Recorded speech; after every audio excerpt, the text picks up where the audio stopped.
Hi friends, welcome to my channel. Today నేను కోడి కూర రాగి సంకటి చేశానండి.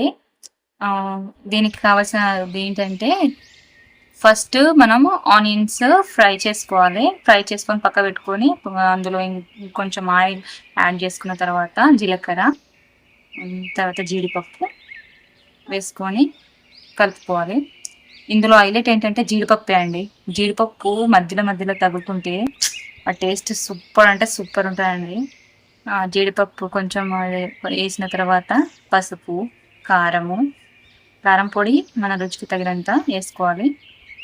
చికెన్ మసాలా పౌడర్ వేసుకున్నానండి. ఇది వేసుకొని కొంచెం అల్లం వెల్లుల్లి పేస్ట్ వేసుకొని కలుపుకోవాలి. మంచిగా ఇది వేగిన తర్వాత వాటర్ యాడ్ చేసుకోవాలి.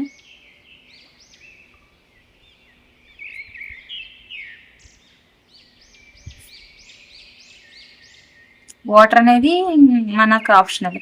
అంటే కొంచెం ఎక్కువ క్వాంటిటీ కావాలనుకుంటే వాటర్ ఎక్కువ వేసుకోవచ్చు, తక్కువ క్వాంటిటీ కావాలనుకుంటే తక్కువ వేసుకోవాలి.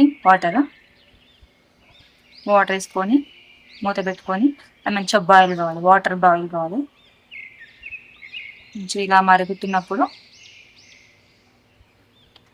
ఏం వేసుకోవాలంటే ఫస్ట్ రాగి పిండి ఉంటుంది. రాగి పిండి వేసుకోవాలి. రాగి పిండి మనకు ఒక 2 టేబుల్ స్పూన్ వేసానండి నేను. రాగి పిండి వేసుకొని అట్లాగే దానిలో రైస్ కూడా యాడ్ చేసుకోవాలి. మనం ఉడికించి పెట్టుకున్న రైస్ ఉంటుంది కదా, ఆ రైస్ కూడా యాడ్ చేసుకొని మంచిగా ఉండలు లేకుండా కలుపుకోవాలి. మనకి ఇట్లా కలుపుకోనికి రాజు నాకు అని ఉండలు లేకుండా కలుపుకోనికి రాని వాళ్ళు కొంతమంది ఉంటారు కదండి. వాళ్ళకి ఏంటంటే మనం వాటర్ పోసినప్పుడు రాగి పిండి ఉంటుంది కదా, అది వాటర్లో సపరేట్గా ఒక చిన్న బౌల్లో తీసుకొని 2 టేబుల్ స్పూన్ రాగి పిండి అట్లా తీసుకొని వాటర్ కలుపుకొని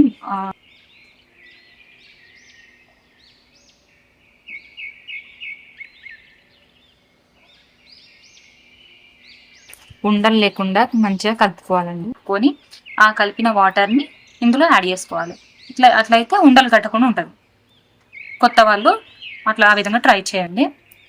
ఇలా మంచిగా కలుపుకున్న తర్వాత చికెన్ ఉంటుంది కదా, మనం వండుకునే చికెన్, ఆ చికెన్ దీనికి యాడ్ చేసుకోవాలి.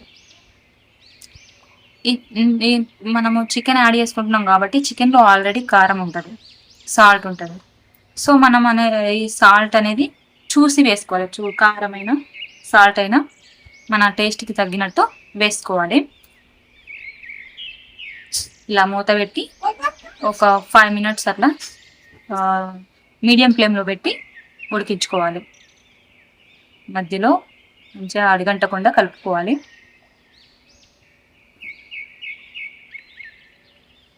ఫ్రైడ్ ఆనియన్స్ నేను ఫస్ట్ ఫ్రైడ్ చేసిన అని చెప్పినాను కదండి. ఆనియన్స్ లాస్ట్లో ఫ్రైడ్ ఆనియన్స్ కలుపుకోవాలి. కొత్తిమీర కూడా ఫ్లేవర్ బాగుంటుంది. ఫ్రైడ్ ఆనియన్స్ కొత్తిమీర వేసుకుంటే నాకు ఈ టేస్ట్ ఎట్లా అనిపించిందంటే అలీం ఫ్లేవర్ లెక్క అనిపించిందండి. అలీం ఫ్లేవర్ మిస్ అయిన వాళ్ళు ఈ విధంగా వేసుకొని తినండి. పర్ఫెక్ట్ అంటే పర్ఫెక్ట్ ఉంటుంది. నాకైతే బాగా నచ్చిందండి. మీకు కూడా బాగా నచ్చుతుంది. ఖచ్చితంగా ట్రై చేయండి.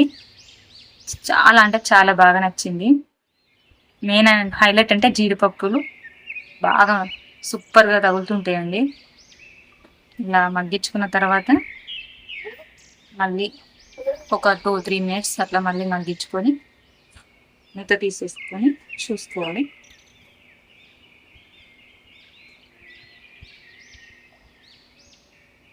ఇలా మంచిగా ఆయిల్ పైకి వెళ్తుంటుంది కదా, ఇలా కలుపుకున్న తర్వాత లాస్ట్లో కొంచెం నెయ్యి యాడ్ చేసుకోవాలి. నెయ్యి వేసి తీసుకుంటే కొంచెం టేస్ట్ బాగుంటుంది. నెయ్యి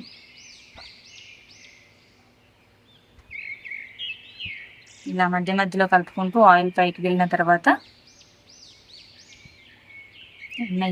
నెయ్యి యాడ్ చేసుకోవాలి. చాలా అంటే చాలా బాగుంటుందండి. ఖచ్చితంగా ట్రై చేయండి. అందరూ నా వీడియోస్ చూస్తున్నారు కానీ ఎవరు లైక్ చేయట్లేదు, సబ్స్క్రైబ్ చేసుకోవట్లేదు. సబ్స్క్రైబ్ చేసుకోవచ్చు కదా. Like, share and subscribe my channel please అండి. Thank you very much.